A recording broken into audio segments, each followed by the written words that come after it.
Olá, tudo bem? Vamos dar início à nossa segunda teleaula da disciplina de negociação. Eu sou a professora Suzy e vou trabalhar com vocês agora a segunda teleaula, que a gente vai trabalhar ali a negociação com as atividades aplicadas em comerciais, então voltado ali um pouquinho para o ramo comercial. Por que é tão importante estudar a negociação? A gente já sabe que todo momento nós sofremos qualquer tipo de negociação. E a partir do momento que nós estamos negociando, você está tomando decisões. E a maneira como que você toma essa decisão irá influenciar diretamente nesse acordo que você está elaborando dessa negociação. Para isso, você tem que saber se ela vai ser positiva ou negativa. Então, a partir daí, a gente utiliza alguns fatores psicológicos que é tão importante de uma negociação. Então, vamos dar uma olhada ali de início como que vai ser o resumo da nossa teleaula? Então, o que a gente parte aqui do princípio? A nossa unidade de ensino vai ser negociação aplicada às atividades comerciais. As nossas competências dessa unidade de ensino é conhecer os fundamentos, os aspectos, os elementos, as técnicas de negociação, assim também como suas premissas estratégicas empresariais que são aplicadas a atividades comerciais. Em resumo, é desenvolver a competência geral que consiste em fundamentos, aspectos, elementos, principalmente aqui as técnicas de negociação, premissas de estratégia empresarial aplicadas à atividade comercial, aliada ali à competência técnica e ao conhecer também e conseguir aplicar essas técnicas de negociação e trabalhar ali a gestão de conflito nessas atividades comerciais. Principalmente a gente trabalha muito, né, a gente viu muito essa questão da gestão do conflito. Então as palavras-chave seriam habilidade, valores, comportamento, posição, relacionamento, poder, mana, comportamento, tipos psicológicos, disponibilidade, escalonamento, reciprocidade, ancoragem, excesso de confiança, framing, táticas, design de negociação, configuração e, por fim, valor. Nossa teleaula, o título é Negociação aplicada às atividades comerciais, é a nossa segunda teleaula. Então, o que nós trabalhamos aqui na segunda teleaula? Sejam todos bem-vindos, né, à unidade de negociação. E o objetivo de aprendizagem dessa disciplina era elaborar um plano de preparação de negociação comercial. Então, nós vamos ajudar lá o Antônio, que é da nossa situação problema, a elaborar esse plano. Então, em cada sessão, nós vamos trabalhar uma parte desse plano, vai trabalhar uma seção desse plano, e no fim dessa unidade, você terá desenvolvido o plano completo. E para concluir essa tarefa de forma satisfatória, você precisa estudar e se dedicar bastante. Como vocês já leram a segunda unidade, nessa fase aqui nós vamos solidificar um pouco mais a sua aprendizagem.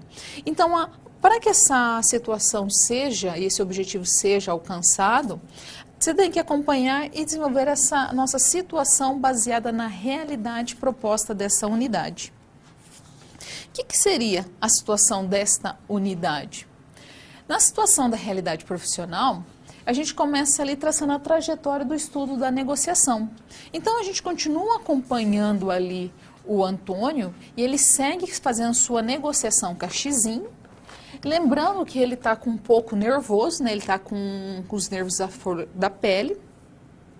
Então, o Antônio, neste momento, ele vai começar a fazer a sua reunião cara a cara, né? Ele não está mais trocando informações por nenhum tipo de meio de comunicação. Agora ele está ali frente a frente ao presidente da Xinho. Então, ele acaba percebendo que o presidente está muito bem preparado e ele está um pouco engessado, né? Porque ele está preocupado de que forma que vai fazer essa transação e como chegou esse encontro, ele vai estar face a face com o presidente da Xinho. E é um momento que ele vai perceber como que ele está agindo, se está correto, se não está correto, como que ele vai trabalhar. Ele vai perceber que o presidente está um pouco engessado, ele está meio robotizado, né? Ele vai falando de forma muito pautada, ele sabe muito bem o que ele está fazendo. E o Antônio vai começar a ficar apreensivo. Então, nessa unidade, nós vamos trabalhar ali como ajudar o Antônio nesses fatores. Como ajudar o Antônio a desenvolver o seu plano para que ele fique mais confiante e possa ir para essa reunião e trazer um resultado satisfatório para ambas as empresas. Então, vamos ver ali como que a gente pode ajudar o Antônio? Então, o que aconteceu? O Antônio, ele percebeu que ele estava preparado adequadamente. Ele tinha pesquisado bastante, ele tinha pesquisado sobre as culturas, como fazer uma negociação com outra pessoa de outro país, como seria fazer uma negociação com base em autoridade. Só que o que acontecia? O chinês, ele estava robotizado. Ele estava muito preparado para fazer essa troca, ou seja, para barganhar. E ele queria somente ele ganhar. Então, seu gesto, comportamento era muito frio e eles eram totalmente calculados e acabou assustando o Antônio. O Antônio ficou muito apreensivo com essa abordagem do chinês. Então, ele ficou meio assim, epa, não está muito interessante isso aqui. Ele está engessado. Ele chegou tão preparado que ele acabou se intimidando. E aí, o que tem que fazer? Auxiliar o Antônio nesse processo. Vamos ver um pouquinho agora da nossa atividade e aprendizagem?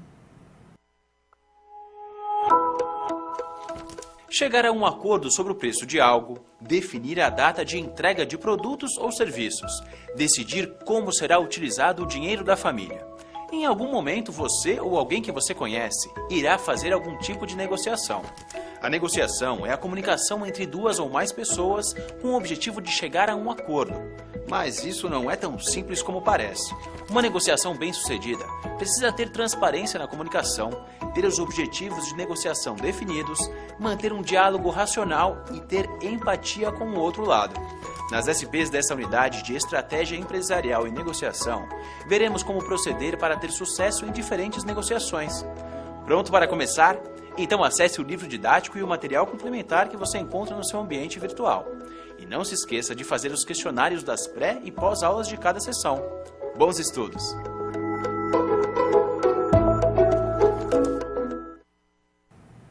Então, nós temos que ajudar o Antônio a entender alguns fatores psicológicos. Então, vamos dar uma olhada, o que seriam nossos conhecimentos prévios, o que nós vamos trabalhar nele?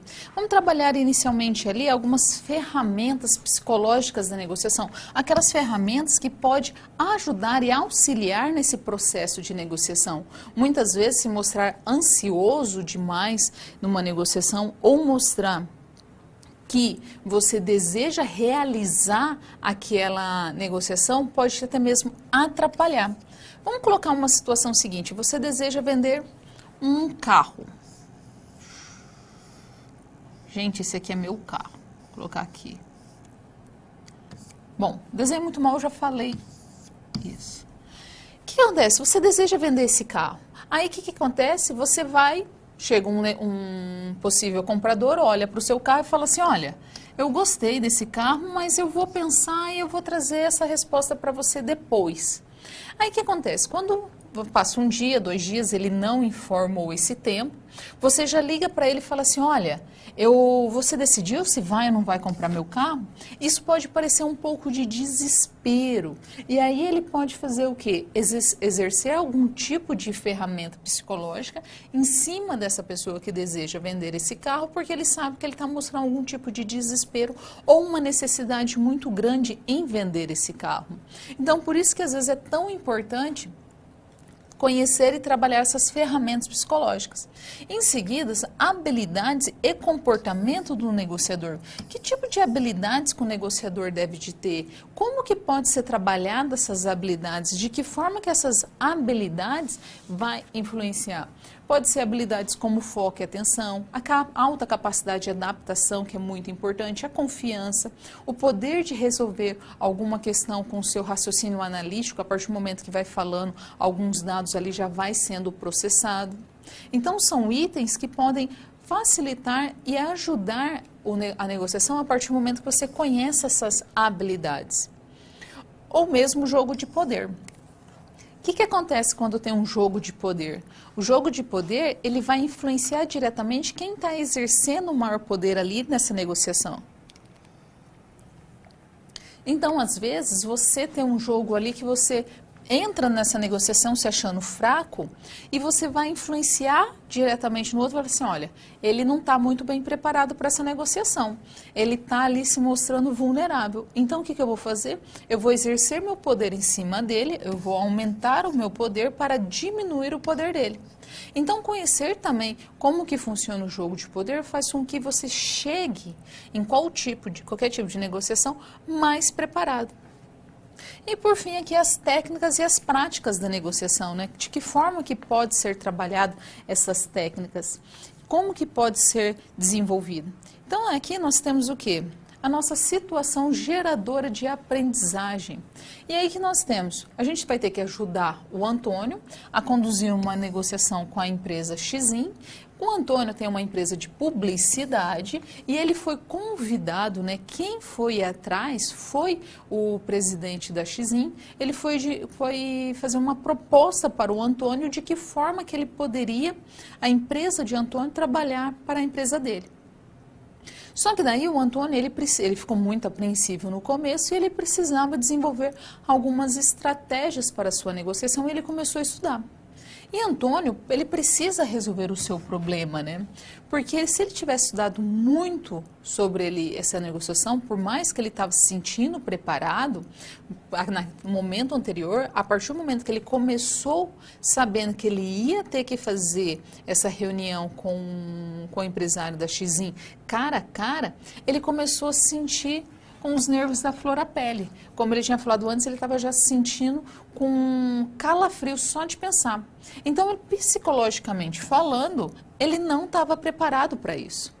Então, como ele só de pensar, só na possibilidade de se encontrar com o chinês já dava calafrios, significa que nesse momento ele não tinha informações suficientes para desenvolver o seu trabalho. Porque se ele estivesse bem preparado, o que ia acontecer? Ele ia chegar ali de forma tranquila. Só que ele não está. Ele está sentindo que ele tem um poder baixo, ele precisa desenvolver esse poder, ele precisa de ter, apesar de ter ido atrás de algumas informações, ele está sentindo que não é suficiente. E como a oposição, né, o outro lado da negociação está de forma robotizada, ele falou assim, não tá legal, não é assim que tem que ser. Então ele vai ter que ajudar ele a criar mecanismo para ele elevar o seu poder, aumentar as suas habilidades e a influenciar diretamente no psicológico de Antônio para que ele se sinta preparado para essa negociação. Para que essa negociação seja uma situação de ganha-ganha e não de ganha-perde. Ou seja, o que seria ganha-ganha? O Antônio ganha e o chinês ganha também. Ambas as partes ganham. E não aquela situação que somente o chinês vai ganhar e o Antônio não. Seria, nesse caso, uma situação de ganha-perde. Um está satisfeito com a negociação. Muitas vezes, quando é a situação de ganha-perde, a pessoa está muito satisfeita. E já na situação de ganha-ganha, ambos os lados estão satisfeitos. Seria aquela situação que muitas vezes você toma uma decisão em cima do calor, em cima daquela euforia de tomar uma decisão e passa um tempo fazendo uma análise mais crítica da situação, olha e fala assim, não era assim que eu deveria ter feito, eu nem sei por que eu fiz essa negociação, o motivo que me levou a tomar essa decisão e essa decisão não foi satisfatória. Porque quando você está tomando uma decisão, uma negociação, você está tomando decisões a todo momento. Um vem e fala, o outro retruca. Então você fica ali fazendo aquele jogo, né, a todo momento. O que não pode é chegar para uma negociação achando que já é um conflito, que é uma situação de disputa, né? Que é uma situação que não deve se ganhar. O que acontece? Quando chega para uma negociação, tem que estar preparado para o que vai acontecer, de que forma que ela vai acontecer, estudar e ter, como foi falado antes, ser humana. Qual a possibilidade dessa negociação? Se não der certo, que caminho seguir? Se der certo, ok, vou seguir esse caminho. Se não der certo, este caminho. Mas ser sempre ali, como dizem, uma carta na manga. Saber como lidar com essa situação. Agora, nesse momento, vamos para a nossa primeira cápsula. E aí, tudo pronto para começar a resolução das situações problema? Quero lembrar que é importante você ter feito a pré-aula, porque agora vamos aplicar na prática as teorias que você viu. Vamos resolver cada uma das situações problema em 3 passos. Primeiro, com a ajuda do professor, vamos interpretar os dados da situação problema. Em seguida, vamos problematizá-la e levantar hipóteses. E no final, vamos aplicar os conceitos e teorias que foram resgatados pelo professor para solucionar a SP. Combinado? Então vamos a esse primeiro desafio.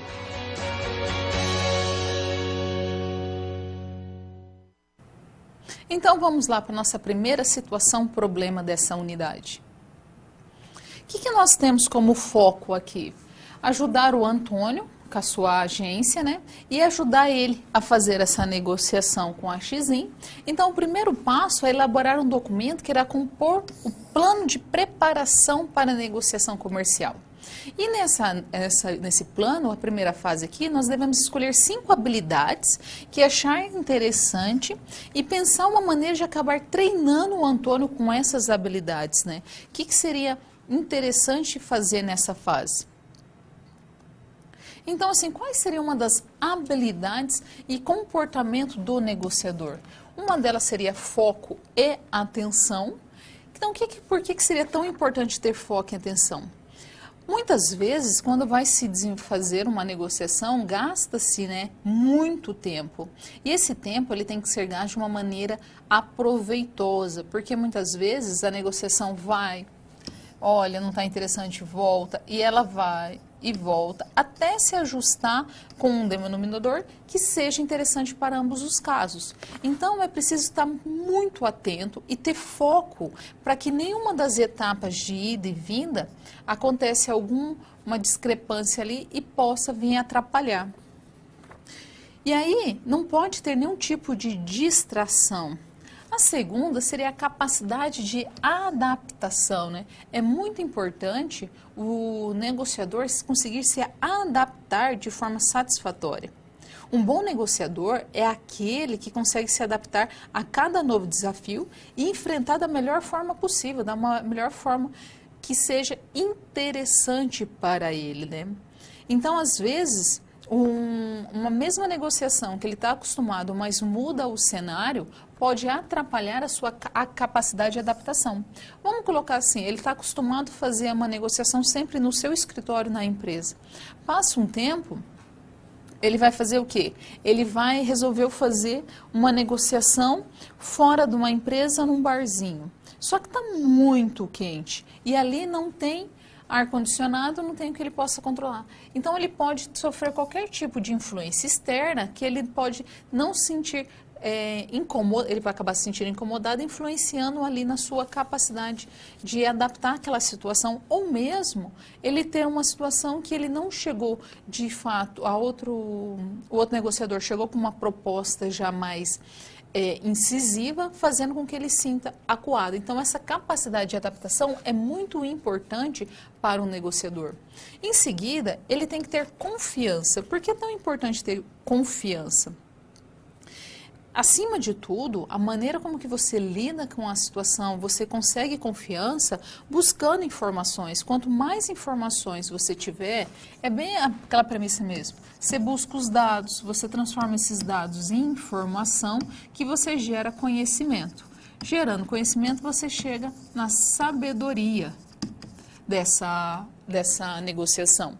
E com isso você vai conseguir utilizar de estratégia suficiente para se sentir também confiante, porque você tem dados e informações e isso gerou um conhecimento. É muito importante ter um raciocínio analítico, né? Conforme a negociação está correndo, você consegue fazer os cálculos necessários para saber se aquilo que está sendo falado está certo ou não, ou se a sua empresa consegue suportar aquela informação e as consequências dela. E depois também é muito importante ter autocontrole. Por que é tão importante ter autocontrole? Quando está tendo uma negociação, é interessante que você não demonstre nenhum tipo de emoção, nem ansiedade, nem medo, nem desespero. Então, por quê? Você está ali e tem que estar de forma neutra. Controle do tempo. A partir do momento que você começa uma negociação, você tem ali um tempo que você vai gastar para realizar essa negociação, né? Então, esse tempo tem que ser utilizado da melhor forma possível, com a maior vantagem possível para ambas as partes. Então, ter um tempo que você consiga tirar informações importantes, argumentar no momento correto e usar também a sua intuição, usar os elementos que você tem para administrar bem esse tempo é muito importante. Como uma negociação pode levar muito tempo, é interessante também ter paciência. Muitas vezes não tem paciência, né? Como ela pode ir e voltar até chegar a um resultado satisfatório, mostrar paciência é cada vez mais interessante. É você também saber analisar o momento que a outra parte precisa de um tempo. Tolerância ao desconforto. Por que seria interessante? Situações de desconforto pode ocorrer em qualquer lugar, em qualquer momento, e tanto pode ser provocado por uma das partes, mas é importante manter o respeito e saber lidar com essa situação de desconforto. Assertividade, né? Assertividade é preciso ser assertivo, mas sem ser agressivo, né? A agressividade vai mostrar ali uma ideia de imposição, né? É muito importante ser assertivo, mas nunca agressivo. E quando você às vezes é assertivo, você consegue ganhar um poder ali e controlar melhor essa negociação. Como a negociação pode levar muito tempo, a persistência é muito interessante. Às vezes, um não significa necessariamente um não, significa que naquela situação não é interessante. Então, você vai ter que se utilizar do seu raciocínio analítico para que aquele não se transforme em um sim. E muitas vezes é a criatividade que vai fazer que você consiga esse sim. A criatividade de você ter uma negociação que seja favorável, daí seria aquela negociação baseada em interesse, né? E por fim, empatia. O interessante da empatia é que ambas as partes têm que mostrar respeito, têm que mostrar cordialidade e ele tem que mostrar essa empatia e criar essa empatia em ambas as partes. É interessante entender essas necessidades e sempre olhar pelas perspectivas do outro. Então, um dos itens muito favorável quando se está fazendo uma negociação, você tem que desenvolver alguns tipos de habilidade de comunicação. E uma delas é saber questionar, que momento questionar, que hora que saber questionar e o que questionar, trazer de fato uma resposta e não perguntar somente para passar tempo. Além disso, tem que saber ouvir. Muitas vezes, ouvir o que o outro está falando ou mesmo não está falando é tão importante quanto você saber questionar. Às vezes uma linguagem corporal, uma olhada diferente, qualquer item pode indicar o que ele está querendo dizer. Então saber ouvir muito além das palavras é tão interessante quanto saber questionar. E um dos itens importantíssimos é saber ouvir o silêncio, né? É bem isso mesmo, entender o silêncio. É ouvir o que não foi dito. Muitas vezes, quando um negociador está em silêncio, aquela reflexão dele, aquele silêncio, ele pode mostrar ali um poder sobre a sua negociação, ele pode mostrar um item ali na qual ele não gostou ou gostou e está analisando. Entender esse silêncio é muito importante. Tem essa famosa frase do Peter Drucker, que é um consultor da administração contemporânea, né? E ele fala, o mais importante na comunicação é ouvir o que não foi dito. Então, o que tem que fazer? É entender e ouvir o que está sendo falado nas entrelinhas, né? E não simplesmente ficar ali só no que foi questionado. Porque quando está fazendo uma negociação, às vezes aquele momento de silêncio, às vezes o momento de cruzar os braços e mostrar ali um enfrentamento, está querendo ter uma posição também. Então entender, saber questionar, saber ouvir e saber ter o silêncio ali é tão importante quanto dominar as outras habilidades psicológicas, utilizar dessas outras ferramentas psicológicas. Então, entender como funciona é muito importante. E é isso que nós vamos ajudar agora o Antônio. Porque o Antônio ele já está sentindo calafrios. Então, ele vai ter que procurar uma ajuda de algum profissional para controlar essas suas ferramentas psicológicas, porque senão ele vai mostrar ali, ele vai questionar talvez antes do tempo, não vai saber ouvir, porque quando uma pessoa faz uma pergunta, antes mesmo de dar uma resposta, tem que entender o que é essa resposta. Às vezes não é naquela rapidez da resposta que tem que ser feita, e sim no momento de saber responder. E o momento de ficar em silêncio, o momento de entender o que ele está falando. Então vamos ver a solução? O que seria a solução do nosso problema aqui? O Antônio, o que ele precisa? Ele precisa de foco e atenção. Ele precisa estar muito atento ao que ele vai fazer. Ele está ansioso por essa negociação, mas ele não pode se perder em nenhum momento sobre ela. E aí ele vai ter que desenvolver a sua habilidade de paciência. Ele precisa ter paciência nessa negociação, ele tem que buscar mais dados, porque se ele buscar mais dados, transformar em informação e gerar conhecimento, ele vai se sentir mais preparado, ele não vai se sentir tão inseguro para essa negociação.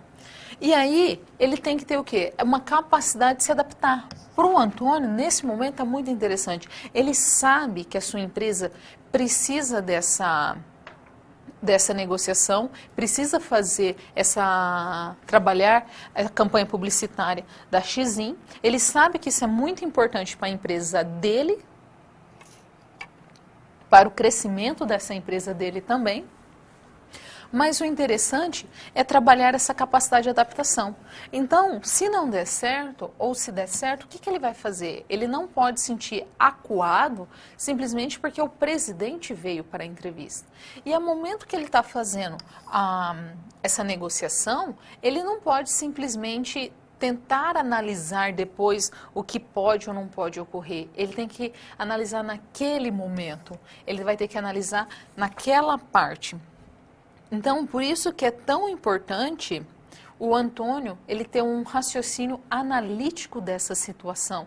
De que forma que ele vai poder, se ele falar assim, olha, eu preciso de mais prazo, menos prazo, ele conseguir processar ali como que ele vai trabalhar com a sua equipe, como que vai ocorrer essa produção, ou mesmo se tiver alguma divergência ali com relação a preço, como que vai ser trabalhado esse preço. E, por fim, aqui o controle de tempo. Ele precisa ter um controle maior do tempo. Ele precisa utilizar o tempo que ele tiver nessa entrevista para coletar dados que sejam interessantes para ele. Ele precisa se utilizar dessa ferramenta. Então, o que ele vai ter? Ele vai ter que conseguir lidar com essas 5 situações básicas nesse momento, porque ele já tem o seu mana. O interessante seria ele tentar descobrir o mana do Xin. Por quê? Por que eu falo assim que é tão importante descobrir o mana? Porque se você tem um mana fraco, o que vai acontecer? O outro negociador, ele descobrir isso, ele vai falar assim, mas espera aí, eu estou numa situação de maior vantagem, eu que vou tentar então negociar, eu que vou mostrar o que é interessante aqui e não ele. E aí, se você também adquire conhecimento o que o outro quer do mana dele, ele vai falar assim, não, eu acho que não.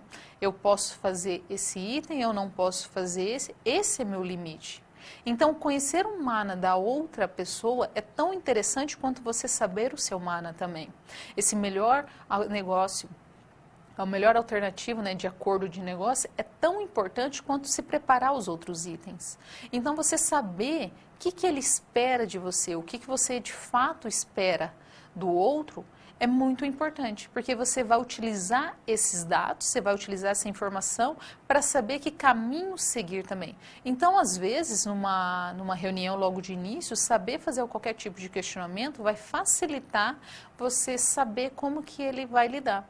Às vezes ele vai colocar uma situação assim, olha, eu aceito até tal preço, senão eu já vou trabalhar com outra agência de publicidade. E nisso você vai conseguir ali lidar com essa situação, né? Se para você for satisfatória ou não. Então, neste momento, vamos para a nossa segunda cápsula. Você viu aí que os conceitos utilizados para resolver a primeira SP estavam todos na pré-aula, certo? Antes de seguir em frente, ficou com alguma dúvida nesta SP? Você tem algum comentário a fazer? Sem problemas. Ter dúvida é um bom sinal. Isso quer dizer que você está no caminho certo para a aprendizagem. Não deixe de enviar suas dúvidas no fórum. Agora é hora de passarmos para a segunda situação problema. Confere aí.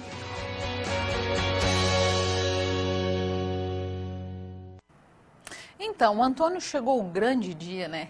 É neste momento que o Antônio vai fazer a sua reunião com o presidente da Xim.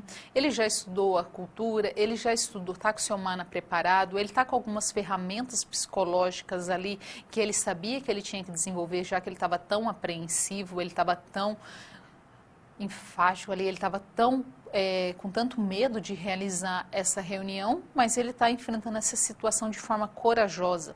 Então ele sabe que ele vai ter que lidar com alguns fatores. E aí, como chegou o grande dia, a gente vai ajudar o Antônio mais um pouquinho. Então vamos ver o que seria a nossa situação problema? Então, o Antônio, ele chegou-se o grande dia, né, da reunião com o responsável da Xim. O responsável que veio foi o presidente. Então, a partir do momento que o Antônio ficou sabendo que o presidente que viria negociar com ele se preparou mais ainda. Então, o primeiro passo seria assim, como que o Antônio vai lidar ali? Então, como o Antônio sugeriu, ele resolveu marcar em um café próximo ali da sua empresa, porque ele gostava muito desse café e ele achou que seria mais interessante do que marcar essa reunião dentro da sua empresa. E aí, ele tinha estudado, embora ele tivesse estudado muito bem a cultura chinesa, ele tinha estudado também como os negociadores trabalhavam, ele ainda tinha uma dúvida. Será que ele devia ir direto ao ponto? Ele não devia ir direto ao ponto? Ele tinha que criar algum tipo de relacionamento de confiança com o chinês? Aí ele definiu que ele ia sim criar um relacionamento de confiança, porque ele estava fazendo a sua negociação baseada em interesse. Então, ele precisa, então, entender como que seria o tipo psicológico da Xim, né? Como que o negociador da Xim ia negociar com ele. E aí, a negociação deveria ser vista de que forma? Quando a gente está falando de uma negociação, a negociação acaba sempre sendo marcada de uma forma impessoal. Uma vez que quando você vai fazer uma negociação, parte-se de uma ideia que nada mais é que um processo de solucionar um problema. Então, seria assim.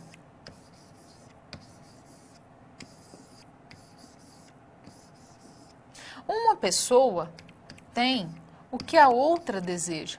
E aí vocês vão fazer o quê? Uma troca.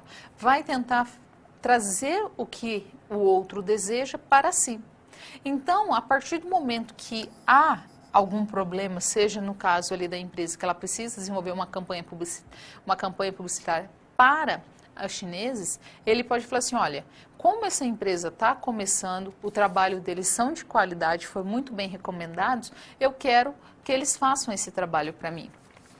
Ao mesmo tempo, o Antônio olha e fala assim, olha, para mim também seria muito interessante pela visibilidade para o crescimento da minha empresa, então, o que vamos trabalhar? Então, é um processo, a negociação, muitas vezes, ela não pode ser vista como uma forma de combate, né?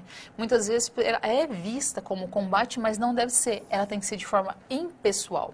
E porque ela é um processo de solucionar o problema, ou mesmo para propor um acordo, mas é sempre realizada por pessoas. Então a gente tem que entender que uma negociação sempre vai ser baseada e pautada em pessoas. Então você nunca vai ter uma negociação que não está focado ali. Pode você utilizar as maiores técnicas, você pode utilizar as maiores ferramentas, só que você está lidando com outra pessoa que tem sentimentos, que tem desejos, que tem anseios. Então, tudo pode mudar ao longo do curso. Uma pessoa que, num primeiro momento, demonstra numa negociação que tem poder, logo um pouco mais adiante nessa negociação, pode ser que ela não apresente esse poder. Pode ser que não, ao longo do tempo, a outra pessoa vai mostrar para o que veio mostrar o valor. Então, assim, com uma negociação, tudo pode ser alterado. Por isso que é interessante ter uma troca de informação e uma comunicação tão interessante, tão comunicativa, né, de forma que o outro entenda o que está sendo falado. Então, vamos ver alguma das estratégias que pode ser utilizada para uma negociação? Então, a gente tem aqui, que tipo de estratégias que pode ser utilizada?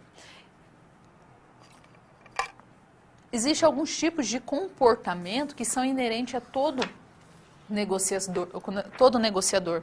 E quando o negociador está fazendo ali a sua negociação, ele precisa muitas vezes fazer alguns tipos de concessões. Só que existe aquele que faz o quê? Concede apenas unilateralmente, ou seja, é apenas um lado que concede, né? Seria mais ou menos assim. Então, seria aquele poder mais de ganha-perde, né? Onde que um ganha e o outro perde, né? Então, é quando ocorre mais que um precisa sempre abrir mão de algo, é sempre ele, porque o outro nunca vai ceder. Então, nunca existe uma troca, é sempre aquela sensação, acaba sendo de explorado, aquela sensação de não estou satisfeito com essa negociação. Aí tem aquela possibilidade também de marcar firme uma posição, né? Isso aqui é mais naquela negociação baseada em posição, né? Então, quando o negociador marca sua posição e não se afasta dela de hipótese nenhuma, esse tipo de comportamento acaba gerando uma revidação, né? Você tende a querer revidar porque ele não está cedendo de forma alguma. E às vezes o que acaba acontecendo chega num impasse, chega numa maneira que não é satisfatória para ninguém. Porque ou você tem aquela maneira que um sempre vai ceder e o outro nunca vai ceder, e ou também aquela marca de marcar firme, né? Eu quero isso, eu também quero isso e não vou trocar e não vou diminuir nada no que eu desejo. E aí, quando a gente tem, principalmente no marcar firme uma posição, essas negociações têm de ser muito longas e não satisfatórias. E quando você está ali numa situação de baganhar, o que acontece? Você está ali em uma base de troca efetivamente. Então, significa que você pede algo, o outro faz concessão, ele pede para você, você também faz concessão. Então, realmente seria uma troca constante por ambos os lados, de forma que seja satisfatória, para chegar realmente ali num denominador que seja interessante para ambos e chegando inclusive numa negociação de forma que possa ser trabalhado futuramente, né? É a forma que você vai desenvolver esse trabalho que vai facilitar possíveis outras negociações. E aí você tem aqui, a gente chama de maior nível, né? O poder. Como que você desenvolve o poder? Como que você exerce um poder? Como que você apresenta esse poder? Através da informação. Como que você consegue? Você vai estudar o mercado, as formas com que esses negociadores trabalham, você vai ver como que a maioria trabalha. Claro que você está indo ali para uma parte mais genérica, só que você conhecer o perfil, geralmente, dos negociadores daquela região, daquele país, ou que estão dentro de determinadas situações, vai facilitar a sua negociação. E quanto mais informações você tiver, quanto mais dados coletados e trabalhados você tiver, mais conhecimento você vai ter. Quanto mais conhecimento você tiver, você vai conseguir trabalhar melhor, vai conseguir percorrer melhor esse caminho da negociação para atingir o seu objetivo. Então acontece o quê? Precisa negociar. Ok, sem problema nenhum. Que forma que vai negociar? Você vai chegar já fazendo a proposta ou vai esperar que a proposta seja feita? Vai preferir ouvir o que o outro tem a dizer, vai exercer esses itens, né? Saber ouvir, saber questionar e o silêncio para fazer o seu questionamento ali, ou vai simplesmente deixar que ele ocorra? Então, quando você tem poder, você tem informação, você acaba tendo tudo. Então vamos ver como que a gente pode trabalhar essa questão de poder e informação?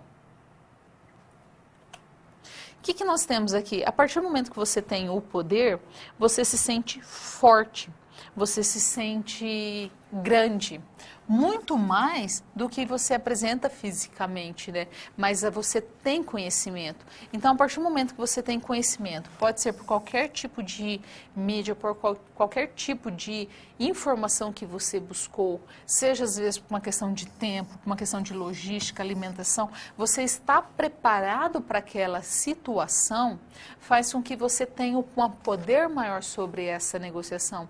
E para você conseguir o poder, você consegue através da informação. É juntando dado por dado, item por item, trabalhando esses dados que você vai conseguir desenvolver bem uma negociação. Porque você vai ter informação suficiente, porque você gerou conhecimento suficiente para exercer esse poder que você tem dentro dessa negociação. E para isso, às vezes, é muito utilizado alguns tipos psicológicos. Então, geralmente, os negociadores, eles têm ali os seus tipos psicológicos básicos, né, que é comum a todos. Às vezes tem aquele tipo que é mais restritivo, né? O que seria aquele negociador com o tipo mais restritivo? Esse tipo psicológico, ele não costuma ser cooperativo e busca apenas o seu ganho, né? Aquele que visa sempre ele ganhar, ele estar à frente, e ele não se importa com o resultado, independente do resultado da outra parte envolvida. Então, ele sempre age de acordo com os seus interesses, né? Naquele tipo mais de ganha-perde. Então, o que a gente estava falando. Ele não se importa como que o outro vá. Sendo satisfatório para ele, está tudo ok, não tem problema. Aí tem o tipo ardiloso. O que seria o tipo ardiloso? Ele acredita que as pessoas não podem ser influenciadas pelas ações dos outros. Portanto, ele concentra o tempo todo em seguir os procedimentos e as regras da sua negociação. E aí, para você negociar com pessoas do tipo ardiloso, tem que manter sempre o foco nos procedimentos, nas regras e não nas relações pessoais. Então, você tem que estar muito atento a esse estilo. E quando está se trabalhando com o estilo amigável, o que acontece? Eles geralmente são cooperativos, eles são influenciadores, eles têm um bom espírito, aquele espírito esportivo, é muito legal trabalhar com eles, né? Negociar com o tipo amigável, a palavra já diz. Então, muitas vezes, esse tipo deve evitar detalhes muito minuciosos, né? Detalhes nesse tipo de acordo, porque às vezes pode ter algum tipo ali de item não satisfatório, né? Ou mesmo uma dispersão por ser muito amigável. Ou mesmo tipo confortável. O que seria o tipo confortável? Ele tem de buscar uma situação de equidade, né? E ele contesta quando não busca um acordo sólido, ele precisa se sentir confortável. Então, ele sempre vai acreditar que as pessoas vão colaborar ao invés de obstruir. Ele sempre vai acreditar nessa fluidez sobre que ele deve formar e firmar acordos que sejam de compromissos mútuos, né? Que sejam compromissos interessantes para ambas as partes. E aí, se a gente for resolver a nossa situação, problema, para criar um relacionamento com o negociador da Xin, que é o que o Antônio deseja, ele tem que criar um ambiente que seja satisfatório para o chinês. Então, ele vai conhecer ali a sua cultura, seus costumes, seus valores, esses valores são tão importantes. Ele precisa entender o perfil psicológico do chinês para que ele entre dentro das possibilidades, né, que ele tem aqui de escolher uma forma do perfil psicológico. Ele tem que se sentir o máximo possível confortável e que o chinês também se sinta confortável para desenvolver essa negociação com ele e não simplesmente ser um tipo mais restritivo, né? Que não seria interessante para ele, onde que ele ia perder essa negociação, não ia acabar sendo satisfatória para ele. Então, seria interessante que ele se utilizasse desse tipo de perfil psicológico, que fosse, no caso, um perfil mais confortável para ele. E aí ele ia trabalhando. Ele já está com mais informações, ele está com mais dados, ele está preparando seu plano, né, de acordo, porque ele está sabendo que ele tinha algumas limitações psicológicas, então ele está trabalhando as suas limitações, ao mesmo tempo está analisando o perfil psicológico Ele sabe que no momento que ele vai chegar nessa reunião com o presidente, ele precisa trabalhar seu perfil psicológico e analisar como que o outro está se portando para poder tomar qualquer tipo de decisão ou informação futura que traga satisfação para ambas as partes e não somente para um.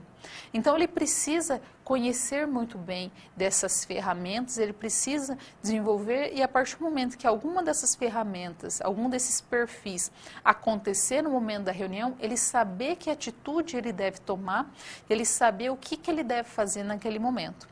Então vamos agora para a nossa terceira cápsula. Agora você já resolveu com o professor 2 situações problema. Os conceitos por trás delas foram vistos antes, na pré-aula. Ainda faltam 2 SPs para que a gente possa encerrar a unidade. Perceba que estamos seguindo aqueles 3 passos. Compreendemos e interpretamos o enunciado da SP. Levantamos hipóteses sobre ela e aplicamos os conceitos para resolvê-la. Vamos à próxima SP.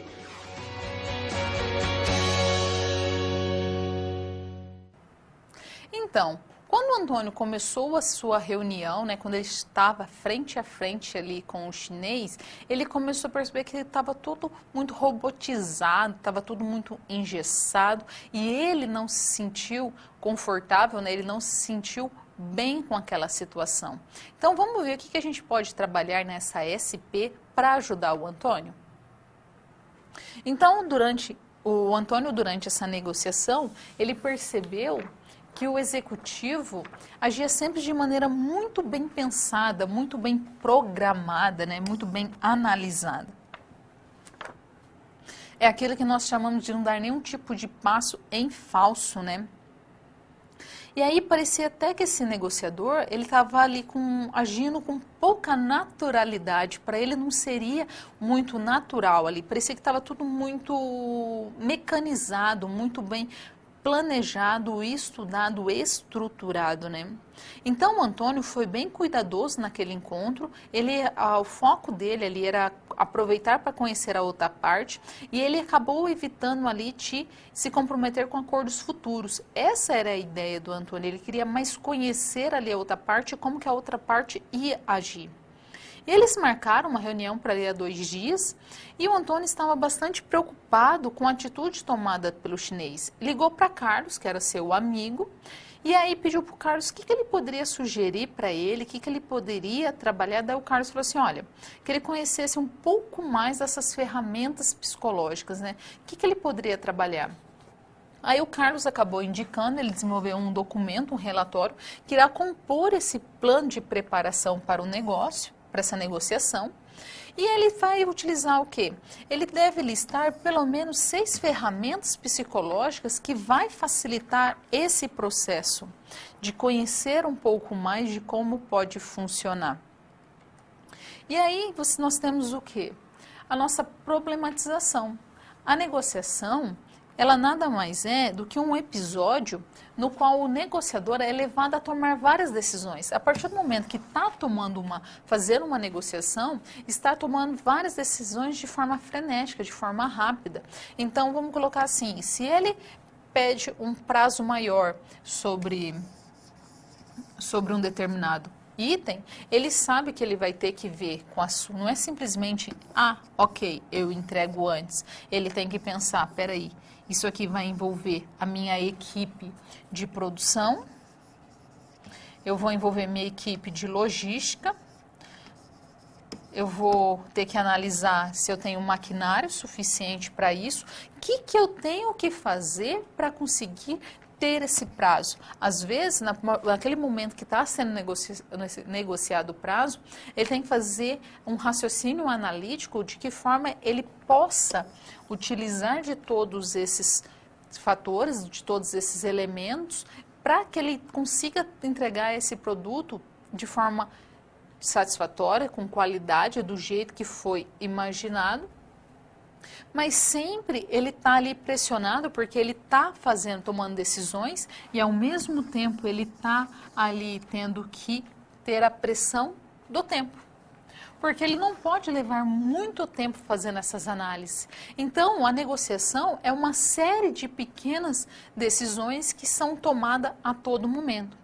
E uma das principais heurísticas, né, o que seria no caso aqui a heurística, seria aquela descoberta de fatos, de fazer aquela descoberta, que quando uma das heurísticas mais conhecidas no processo de negociação, é que as pessoas começam a negociação já pensando que estão numa competição com a outra parte. Então, a partir do momento que entra em uma competição, não parte para a ideia que eu estou ali para chegar a um acordo satisfatório. Está ali simplesmente para ganhar. E esse ganhar a todo custo não é interessante. Muitas vezes você chega numa negociação armado, digamos assim, chega ali já enfrentando aquela situação. E o interessante é agir com cautela. Uma negociação não é uma competição, onde que um vai ganhar e o outro vai perder. Uma negociação é uma situação onde que ambas as partes desejam algo e tem que chegar num acordo para que ambas as partes saiam desse acordo, como elas entraram, mas de maneira satisfatória, que de uma maneira que seja interessante para ambas as partes e não simplesmente para uma. E se entrar já com uma situação de competição, às vezes aquela negociação que vai ocorrer naquele momento, pode ser que ela não aconteça mais depois. É aquela situação de vender uma vez só, já ouviu aquela expressão, né, que apenas o cliente foi enganado e ele comprou um produto, ele fez uma negociação, que é onde ele se sentiu lesado, ele se sentiu explorado, e aí ele não negocia mais. E aí o que acontece? Uma negociação que poderia vir a acontecer futuramente em outros momentos, não acontece mais. Então, o que tem que ser trabalhado? Tem que ser trabalhado ali os tipos de ferramentas para se trabalhar essa negociação. E algumas vezes tem que conhecer essas ferramentas, como que pode ser trabalhada essas ferramentas e como que vai ser desenvolvida. A gente pode ajudar Antônio entendendo essas ferramentas e resolvendo a situação problema que é tão importante para ele. Então vamos resolver a situação problema? O que nós temos aqui? Nós temos uma ferramenta psicológica interessante para o Antônio entender. E fomos feito que é um checklist. O que seria interessante? Ele conhecer ali o princípio da disponibilidade, né? Ele está fazendo um acordo e ele tem ali seus questionamentos, então ele também tem que trabalhar com algumas ferramentas psicológicas, que pode ser a disponibilidade. Então, esse princípio da disponibilidade, ele parte da ideia que as informações que a gente consegue acessar mais facilmente influenciam em maior grau a nossa negociação, a nossa decisão, porque você vai tomar uma decisão baseada nesse tipo de informação. E quanto mais fácil tiver essa informação, mais fácil vai ser de você tomar uma decisão.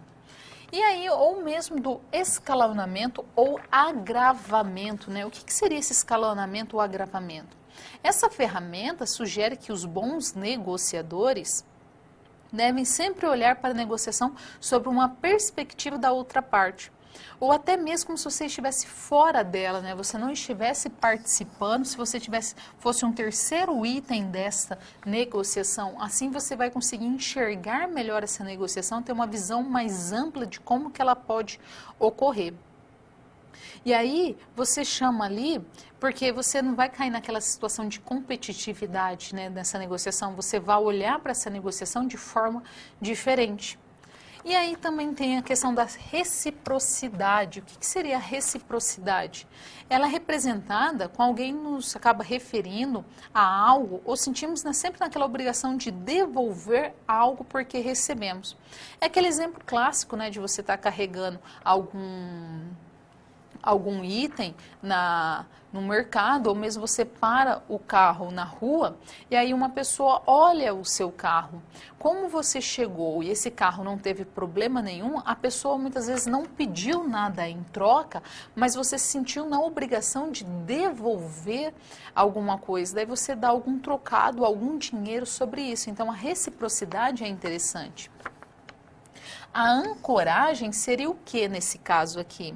Essa é uma ferramenta, uma das heurísticas mais conhecidas, que influencia diretamente a tomada de decisão, né? Segundo os estudos, a gente sempre tem aquela tendência de nos apegar ou dar valor a algo que inicialmente a gente acha que é justo para aquilo. Então, inclusive, em casos que não tem valor, e a gente não tem em mente algum tipo de valor, mas a gente pode pegar outro valor que seja informado. Então, vamos colocar assim, olha, eu vou fazer esse produto para você, mas eu garanto que você vai vender, você não vai ter nenhum tipo de problema, esse produto é altamente vantajoso, ele tem uma alta rotatividade no mercado, então você vai criando valor aqui que é interessante para o outro negociador. Às vezes o excesso de confiança também ele pode ajudar ou atrapalhar. E aí o excesso de confiança é um outro tipo, né, de ferramenta psicológica que ela pode ser utilizada durante uma negociação. E aí que geralmente a gente tem as pessoas que são muito confiantes, têm excesso de confiança, elas tende, muitas vezes, mostrar uma maneira mais enfática na negociação e acabando oprimindo o outro. Isso pode ser benéfico ou não, às vezes ela pode até mostrar uma posição ali de liderança, uma posição de líder ali, só que ela tem que também entender o outro lado. Esse excesso de confiança também, às vezes, não faz com que ela entenda e processe completamente a situação de risco. E o framing? O que seria o framing? Ela está relacionada à maneira como é proposta e apresentada. Então, é quando você identifica diante de uma situação positiva, temos uma tendência de sermos avessos ao risco, e quando estamos diante de uma situação negativa, a gente fica mais aberto aos riscos, né? Então, essa seria alguma das ferramentas psicológicas que Antônio tem que se preparar.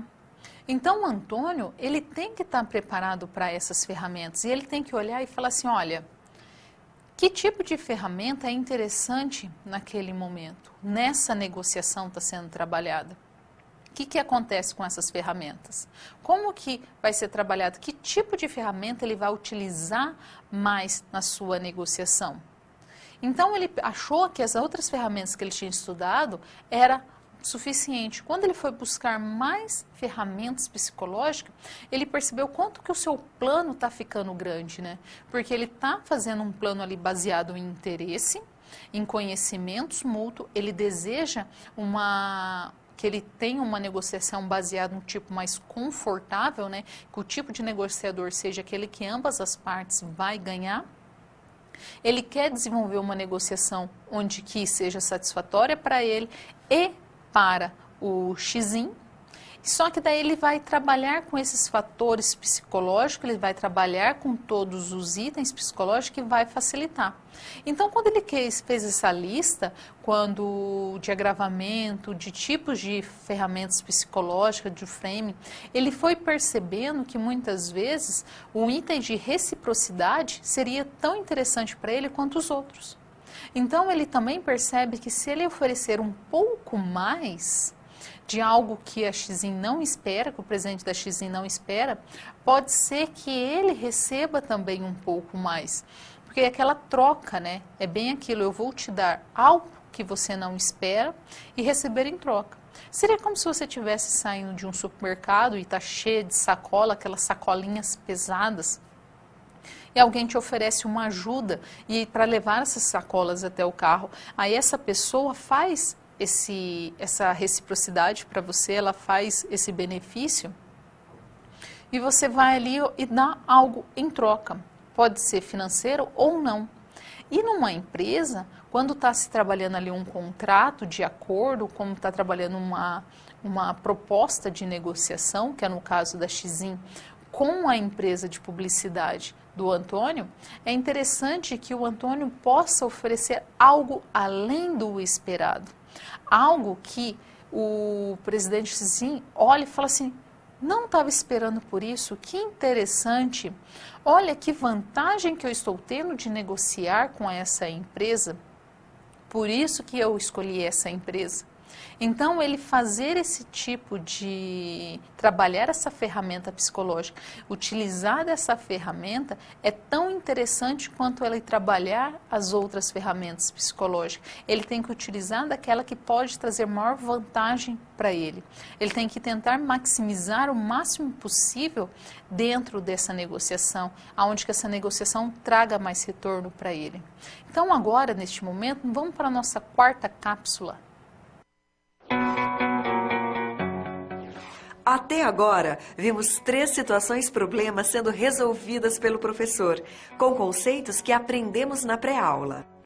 Você está vendo que a pré-aula é chave. É importante refletir sobre como aplicar todos esses conhecimentos no seu dia a dia, contextualizando cada uma das SPs. Você já parou para pensar como tudo isso que você está aprendendo pode te ajudar na vida profissional? Então, vamos nessa!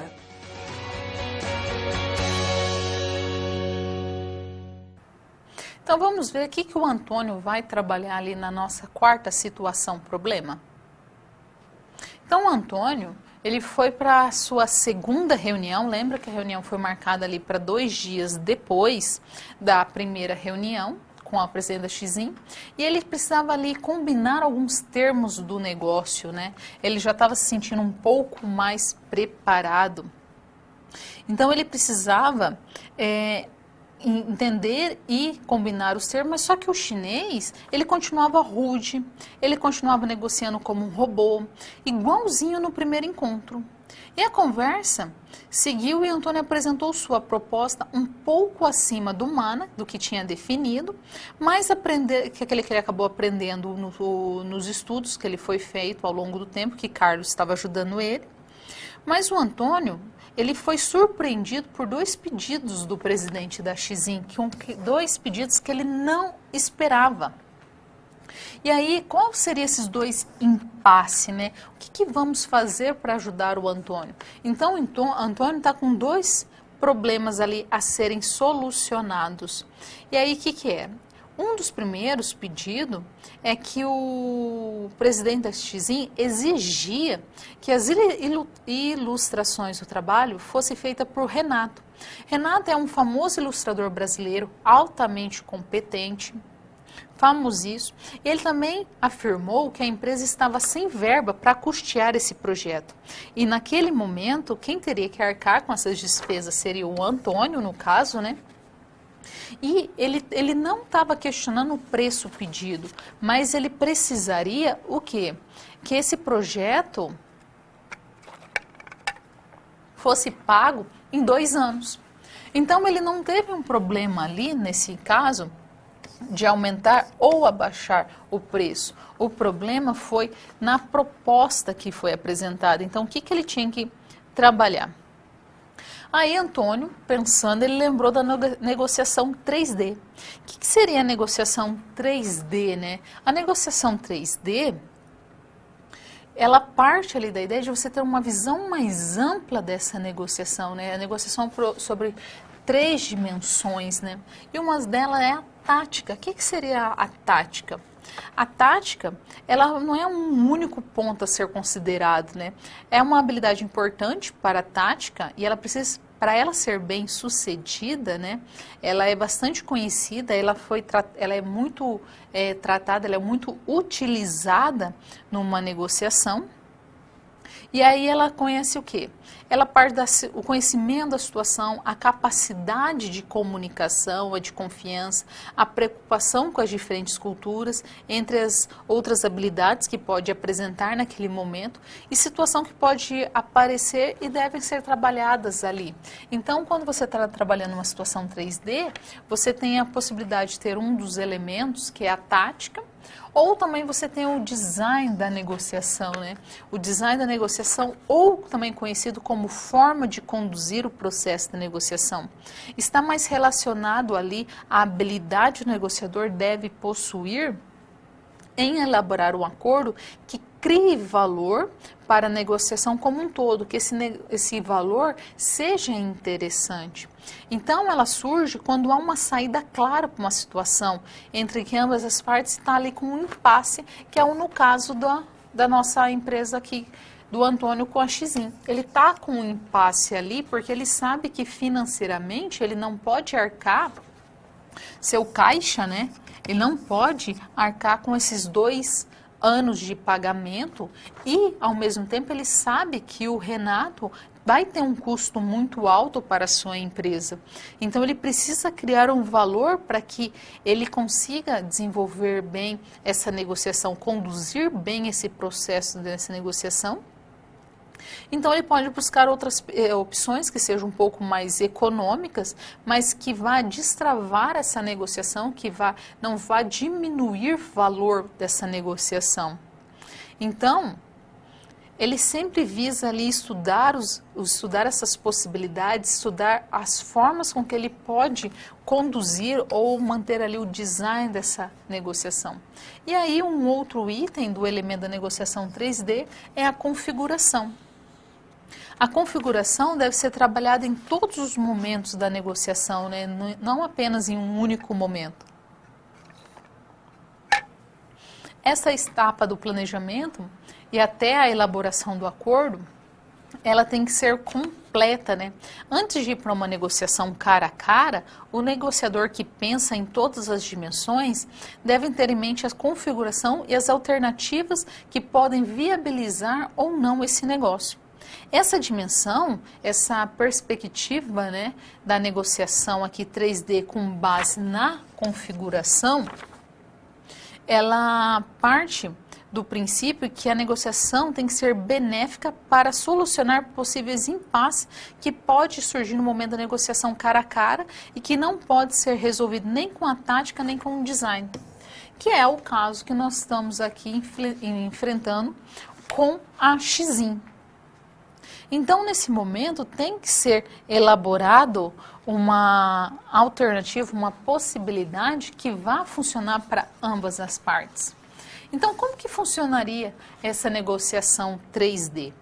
Ela tem que identificar e fazer movimentos com 2 objetivos principais. Então, a negociação 3D, ela tem como principal princípio reivindicar mais valor para si, ou seja, criar esse valor, né? Ofertar fora da negociação, além da negociação, alguns itens que ela vai mostrar o valor de estar ali, ter essa negociação com essa empresa, o fato de estar essa empresa, no caso a empresa de Antônio, desenvolvendo o seu produto que pode vir melhorar, ou criar um valor para todos os envolvidos. Seria ele trazer o Renato, no caso aqui, para que o Renato auxiliasse a ele criar um novo valor. E esse valor também fosse satisfatório para o Renato, né? O que o Renato poderia ter de opção ali? O que o Renato poderia trabalhar nessa negociação? Então, essa é a negociação 3D. A partir daí, tem qual tipo de negociação? Tem a negociação que foi desenvolvida na Universidade de Harvard. Então, a negociação de Harvard, ela tem já uma outra vertente que é tão importante quanto a negociação 3D. Então, vamos ver um pouquinho sobre a negociação de Harvard? A negociação de Harvard, ela parte da ideia ali das pessoas, dos interesses, das opções, dos critérios. Então, o que ela tem ali como principal foco? O que ela tem aqui? Quando ela está falando das pessoas, em qualquer negociação deve-se separar as pessoas do que está sendo negociado. Você não tem que criar nenhum tipo de relacionamento afetivo sobre aquela pessoa que está negociando com você. Especialmente quando não há um acordo simples, é um acordo trabalhoso, um acordo grande. O processo de negociação pode ser levado sempre para o lado pessoal. E quando leva pelo lado pessoal, acaba provocando rixas, alguns tipos de conflitos que não são interessantes para ninguém.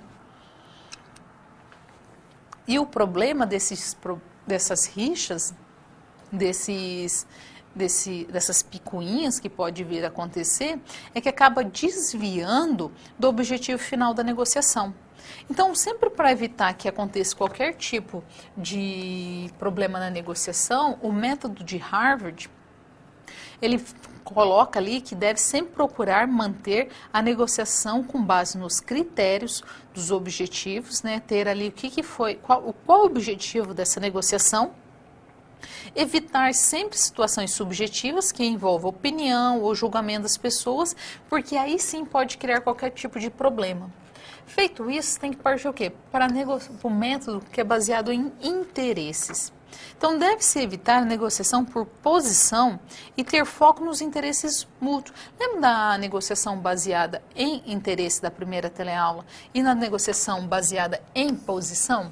Ele fala assim, olha, você tem que evitar esse método baseado em posição. Seria mais interessante ter o que é de interesse. Por quê?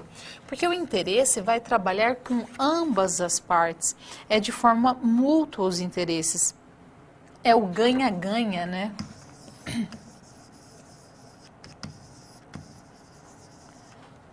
Então, quando você está trabalhando ali a situação do ganha-ganha, que é ambas as partes ganhando, e aí o que tem? Um bom negociador, ele vai conduzir uma negociação, ele vai procurar maneiras que essa negociação atinja um resultado que seja satisfatório para ambas as partes, que ele seja positivo para todos os participantes e ele acaba evitando ali qualquer tipo de entraves em determinadas situações ou posições que leva à não realização desse acordo ou qualquer tipo de problema que venha a surgir.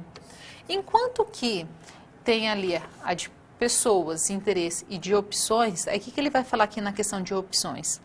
Um bom negociador, ele vai saber analisar várias opções possíveis no início desse processo. Antes da negociação cara a cara com outra parte, é importante que as opções sejam consideradas os interesses de todos os envolvidos. Então, você vai olhar lá o que seria interessante para para a empresa X e o que seria interessante para você também. Então, é analisar todas as opções que estão sendo apresentadas nesse acordo. E uma negociação com apenas uma opção, provavelmente, acaba levando ao impasse. Então, ele coloca assim, é interessante ter mais de uma opção, porque você vai conseguir negociar de forma que vai chegar a um resultado, e se tiver só uma, é que ali acabou, não tem o que ser correr. Então, para não ter nenhum tipo de dificuldade nesse acordo, ter mais de uma. Então, deve ser criada a maior quantidade possível de opções e sem juízo de valor, e elas têm que ser analisadas uma por uma e depois escolhida a melhor. Então, se você só chega lá com uma opção, você não vai conseguir escolher a melhor. E por fim aqui, a baseada em critérios.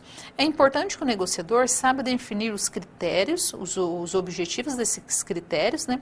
Eles têm que ser claros, imparciais e serem atingidos na negociação. Assim é possível que se busque conjuntamente atingir esses objetivos. Ambas as partes vai a saber analisar esses critérios e ele tem que ser bom para todo mundo. Porque tem que ser evitado a todo momento aquele sentimento de injustiça que pode acontecer. E aí, o que acontece? A gente tem que ajudar o Antônio a solucionar o seu problema. Ele está com um impasse ali. Como que ele vai trazer o Renato para a sua empresa de forma que ele não tenha nenhum tipo de problema financeiro? Ele tem que negociar ali o prazo, só que ele tem ali o primeiro passo, que seria o quê? Vamos elencar o que a gente vai resolver agora na empresa do Antônio. Ele vai contratar o Renato ou não? Que forma que o Renato pode trabalhar? Então, vamos ver como que a gente pode resolver essa solução? Primeiro passo seria chamar o Renato e oferecer uma porcentagem para ele conforme fosse desenvolvendo a empresa. E aí ele acaba reivindicando o valor, ele precisa reivindicar o valor e criar um valor para essa negociação.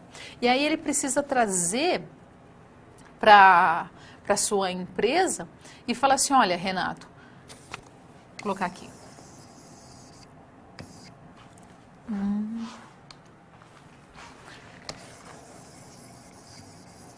Olha, Renata, eu estou com essa situação seguinte, eu estou trabalhando aqui com a empresa X, eu estou determinando um acordo e eles determinaram que você tem que fazer as ilustrações. Aí, se o Renato concordar, mas aí você tem que oferecer alguma vantagem, o Antônio tem que oferecer alguma vantagem para o Renato, que seria que uma porcentagem ou uma liberdade de desenvolvimento dessas ilustrações e quanto que essas ilustrações poderiam ser divulgadas no campo internacional ou mesmo nacional e o quanto que ele poderia, o Renato, ter de visibilidade ali, o que o Renato ganharia de fato. E às vezes o Renato ele vai ganhar muito mais na divulgação do que no campo financeiro. Então, se o Renato falar sim, ele vai trabalhar com essa possibilidade. Se não, ele pode chegar para o presidente da X e falar assim, olha, eu também tenho um outro tipo de ilustrador aqui que é tão interessante quanto o Renato. E aí ele tem que saber trabalhar todas as suas táticas possíveis, daí ele vai trabalhar aqui com a negociação 3D, porque ele precisa encontrar uma solução para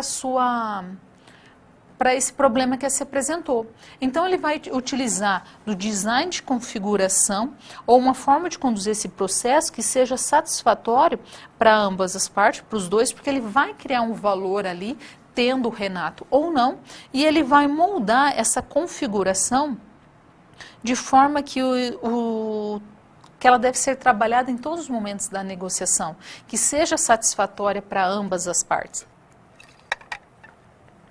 E aí, nós chegamos agora na nossa quinta cápsula. Vamos ver? Chegamos ao momento final da nossa aula. Agora que você passou por todas as SPs, mais do que nunca é o momento de refletir sobre o que foi visto. Como esses conhecimentos se aplicam no seu dia a dia? Ter consciência de como utilizar em sua realidade os conceitos vistos aqui é o que vai fazer de você um profissional diferenciado no mercado de trabalho. E não deixe de acessar o seu ambiente virtual e completar esse ciclo fundamental para a sua aprendizagem, fazendo a pós-aula.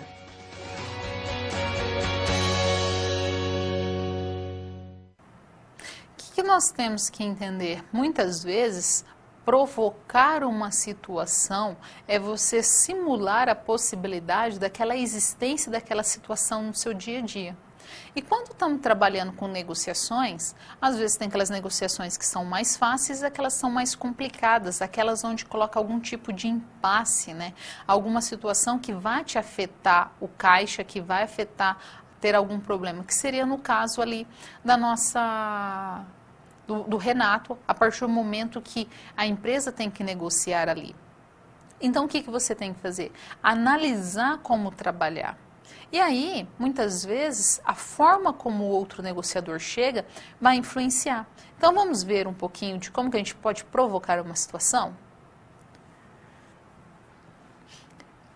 Uma forma de provocar uma situação é analisar o que pode acontecer numa negociação programada. O que acontece quando você vai para um tipo de negociação que você sente que aquela outra pessoa está robotizada? O que você pode fazer para ajudar a esses negociadores, né? Uma vez que uma das pessoas só está focada nela, ela não está transparecendo nenhum tipo, deixa eu colocar aqui, ela não está aparecendo nenhum tipo de sentimento, né? Ela não está mostrando nenhum tipo de fator psicológico que não seja do interesse dela, que acaba o quê? Prejudicando a outra parte, que aqui fica feliz com o resultado e o outro não. Então, numa negociação programada, onde uma pessoa está muito bem estudado, muito bem estruturado sobre aquela situação, tem que analisar e pensar assim, o que ele se preparou, o que ele estudou, o que ele conhece da minha empresa, o que ele conhece do meu sistema de negociação, das formas como eu negocio, que faz com que ele esteja tão preparado. Será que ele conhece meu mana?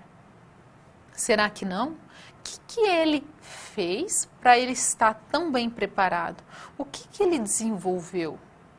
O que ele está programando ali? Por que ele está com essa atitude? É entender essa atitude dele fechada, nessa atitude robotizada, essa atitude estrategicamente analisada e pensada, que vai influenciar na minha empresa, que vai influenciar na minha negociação. Será que isso não é a influência dele de poder, que é esse tipo de negociação? Porque se for para uma negociação aonde o negociador já sabe que o outro trabalha de forma fria, de forma robotizada, de forma esquematizada, ele vai olhar tranquilamente para aquela, porque sabe que aquela atitude dele é para desestabilizar.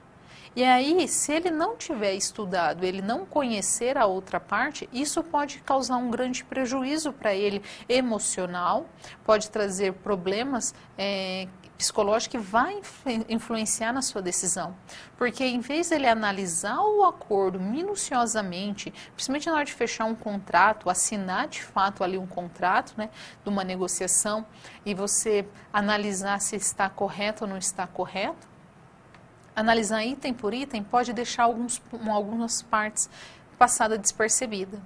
E essas partes que não foram analisadas pode trazer diversos prejuízos financeiros, psicológicos, logísticos, de produção, de marketing, prejuízos financeiros que talvez aquela empresa não consiga se superar em 1 ano, 6 meses, às vezes 2 anos, 3 anos, que vai trazer tanto problema àquela negociação que era melhor nem ter feito. Então, uma negociação onde o outro já entra com uma forma robotizada, que ele entra numa situação de competição, que ele tem que ganhar a todo custo, o outro negociador tem que entrar de uma forma mais amigável. Ele tem que mostrar as vantagens de ambas as partes ganharem com aquela negociação e não somente um. Porque se, vamos colocar assim uma situação. Você entra numa situação robotizada, uma situação programada. E aí você faz uma negociação onde que a sua empresa está perdendo. Aí você vai e quebra, você acaba falindo, né? Como dizem popularmente, a bancarrota. E aí você não vai conseguir atender aquele cliente, mas nenhum cliente. Ele vai para uma outra empresa e faz o mesmo processo. Ele vai quebrando sistematicamente todas as empresas. Que aí vai chegar um momento que nenhuma empresa quer trabalhar para aquele negociador, ou não vai querer negociar com ele. Já ouviu aquela expressão, né? Negociar na bacia das almas, né? Mostrar ali que às vezes tem pessoas que compram a empresa ou negociam somente naquele momento que está desesperado. E aí tem pessoas que compram muito nesse momento. E aí por quê? Porque ela pode exercer o seu poder, a sua influência e achatar tudo o que ela deseja, achatar o preço, achatar o prazo, achatar todos os itens que ela acha interessante e necessário para essa empresa. E aí, muitas vezes, isso pode trazer algum tipo de prejuízo, algum tipo de desvantagem para a organização. Então, é interessante que saiba o que tem que ser feito, estudar para qualquer tipo de negociação, seja na compra de um carro, de uma casa, de uns bens maiores ou mesmo na compra de produtos alimentícios. Quando se é feito o cálculo, muitas vezes as pessoas não percebem o quanto que elas gastam de não fazer uma negociação bem feita na compra dos alimentos da casa dela. Se ela colocasse no papel tudo que ela gasta, às vezes, sabe aquela situação que é só mais um pouquinho. Eu vou pagar mais caro ali porque agora eu estou cansado, agora eu tenho algum motivo. Aquela pessoa não é muito legal de negociar, então nem vou me dar o trabalho de pedir nenhum tipo de desconto, nenhum tipo de vantagem, porque é assim que eu vou fazer. E acaba tendo sérios prejuízos financeiros. E isso não pode acontecer. O que agora eu peço para vocês? Eu peço que vocês leiam a terceira unidade da teleaula, a unidade do livro. Vai trabalhar mais algumas técnicas de negociação, faça as atividades, vai desenvolvendo ali as atividades que estão sendo propostas, vai fixando, chega com as dúvidas já anotada, para que você tenha certeza que essas dúvidas serão sanadas. Mandem as dúvidas para o seu tutor, converse com o seu tutor, manda essas dúvidas para as pessoas responsáveis que nós vamos esclarecê-las. E aí você não vai trazer nenhum tipo de dúvida para a hora da prova. Porque agora você teve a primeira teleaula, a segunda. Daqui 2 teleaulas acaba essa disciplina e em seguida é a prova. Então, se está vendo, estudando todo dia um pouquinho, você vai aprendendo um pouco mais. Cada dia aprende mais. Então, às vezes é interessante utilizar o aplicativo Saber Com, em vez de você carregar o livro fisicamente, carrega ali, baixa ali no aplicativo Saber e olha o livro. Ou vá na biblioteca digital e também baixa o livro por ali e vá lendo ele, imprime ou mesmo fotografe os slides que você vai poder fazer o quê? Você vai olhar para ele naquele momento, 10 minutos que seja de manhã, que seja 10 minutos da tarde e à noite, já são 30 minutos de aula. Que você leu, que você se preparou para essa aula de forma que você não gastasse tanto tempo. Você tem que estudar todo dia e todo momento. Às vezes as pessoas falam assim, eu não tenho tempo para estudar, eu não tenho tempo para parar para estudar. Só que às vezes você não precisa parar para estudar, é uma fila de banco, é uma fila de ônibus, é qualquer momento que você tiver, você vai lá dar aquela olhada no seu celular, você vai olhar aquele material se você tiver impresso, quem gosta de material mais impresso, estudando um pouco. E participar do fórum. Estudar e participar do fórum é fundamental, todo dia estudando um pouquinho. Se você vai estudando todo dia um pouquinho, você vai criando mecanismos, você vai criando subsunsores da sua aprendizagem, você vai criando ganchos aonde que um conceito vai se relacionando com outro conceito e você consegue chegar num bom denominador ali, você consegue chegar numa aprendizagem efetiva. E aí você vai para a prova de forma tranquila. Chegando na prova tranquilamente, você sabe que já não vai passar por uma prova de recuperação e você não vai acarretar e acumular matérias, assuntos que vai desgastar a todos. Então é interessante que todo dia estude um pouco. Sempre que chegar para assistir a teleaula, a unidade daquele livro já tem sido estudada.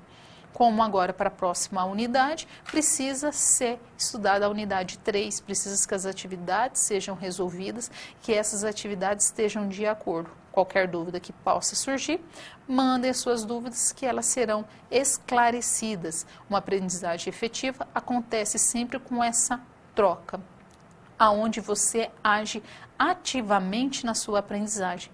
E agora eu me despeço de você e espero encontrá-lo num próximo momento.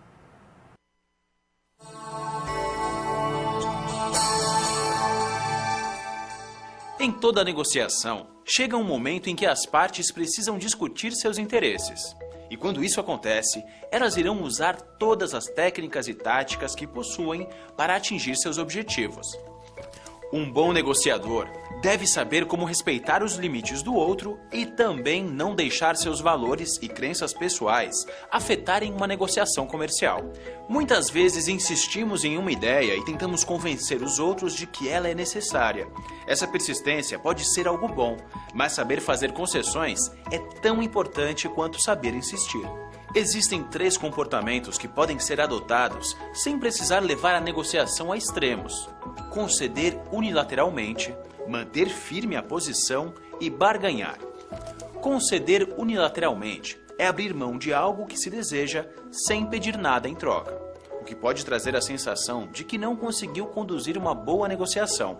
Manter firme a posição é marcar seu posicionamento e não se afastar dele. Isso pode gerar conflitos e impasses entre as partes, prolongando a negociação. Barganhar é pedir e fazer concessões que aumentem o ganho das duas partes. Isso pode significar abrir mão de algumas coisas em troca de uma situação mais interessante. O comportamento de barganha é ideal para que todas as partes consigam sair satisfeitas da negociação, mas nem sempre é o que acontece. Você já ouviu falar em MANA? Essa é uma sigla para melhor alternativa para um acordo negociado. e é uma ferramenta que pode ser utilizada dentro das negociações, ajudando a definir e decidir um objetivo ideal. Algumas ferramentas psicológicas podem influenciar um negociador no momento da negociação cara a cara, como a disponibilidade, o escalonamento, a reciprocidade, a ancoragem, o excesso de confiança e o framing. Um bom negociador deve relembrar essas ferramentas antes de entrar em um processo de negociação importante. Assim, ele pode se planejar para usá-las ao seu favor. Além das técnicas tradicionais, a principal técnica moderna é a negociação 3D, que propõe uma abordagem envolvendo 3 dimensões na negociação. A primeira é a dimensão tática, já conhecida dos negociadores. A segunda é a do design da negociação e a terceira é a da configuração. Ao atuar na terceira dimensão, o negociante irá identificar e fazer movimentos com 2 objetivos principais: reivindicar mais valor para si ou criar novo valor para todos os envolvidos. Há também o método de Harvard, que apresenta 4 princípios nos quais a negociação deve ser baseada: pessoas, interesses, opções e critérios. Nesse método, o objetivo da negociação será de criar e distribuir valor de forma justa entre os participantes. Busque mais informações sobre esse tema e se mantenha atualizado sobre as novas estratégias de negociação que você pode implementar em seus negócios. Até mais!